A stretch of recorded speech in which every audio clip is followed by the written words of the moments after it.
প্রাক্তন কবি জয় গোস্বামী ঠিক সময়ে অফিসে যায়, ঠিক মতো খায় সকালবেলা, টিফিন বাক্স সঙ্গে নেয় কি না ক্যান্টিনে টিফিন করে, জামা কাপড় কে কেচে দেয়, চা করে কি আগের মতো, দুর্গার মা কটায় আসে, আমায় পরে উঠতে হতো।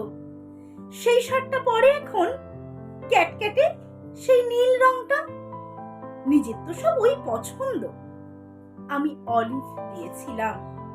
কোন রাস্তায় বাড়ি ফেরে? দোকান ঘরের বাপাস দিয়ে শিব মন্দির।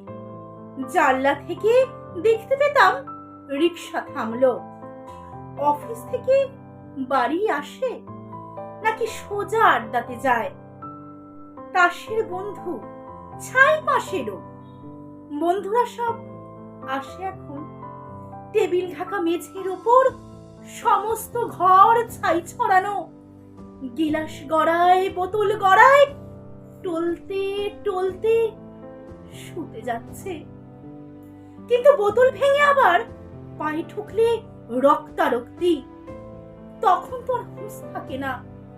রাত বিরেতে কে আর দেখবে? কেন ওই যে সেই মেয়েটা যার সঙ্গে ঘুরতো তখন, কোন মেয়েটা? সেই মেয়েটা সে তো কবেই সরে এসেছে। বেশ হয়েছে, উচিত শাস্তি। অত কাণ্ড সামলাবে কি? মেয়েটা যে গন্ডগোলের প্রথম থেকেই বুঝেছিলাম। কে তাহলে সঙ্গে আছে? দাদা বৌদি, মা ভাইপো? তিন কুলে তো কেউ ছিল না, একেবারে একলা তখন। কে তাহলে ভাত বেড়ে দেয়? কে দেখে দেয় সকাল সকাল? রাত্রিরে কে দরজা খোলে? ঝক্কি পোহায় হাজার রকম। কার বিছানায় ঘুমোয় তবে? কার গায়ে হাত তোলে এখন? কার গায়ে হাত তোলে এখন? কবিতাটি কেমন লাগলো অবশ্যই কমেন্ট করে জানাবেন। আর প্রাক্তন, সে তো আমাদের মনের গভীরে এখনও বাসা বেঁধে আছে।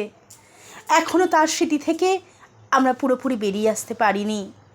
কবিতাটি বলতে গিয়ে বারবার তার কথা মনে হয়েছে। বুকের ভেতরটা খানিকটা মোচড় দিয়ে উঠেছে। প্রাক্তনকে ভোলা সত্যি অত সহজ না। তার সাথে কাটানো মুহূর্তগুলো বারবার চোখের সামনে ভেসে ওঠে। যাই হোক, সবাই ভালো থাকুন, প্রাক্তনকে ভুলে বর্তমানকে নিয়ে। আজকের মতো টাটা, দেখা হচ্ছে নতুন কোনো ভিডিও নিয়ে।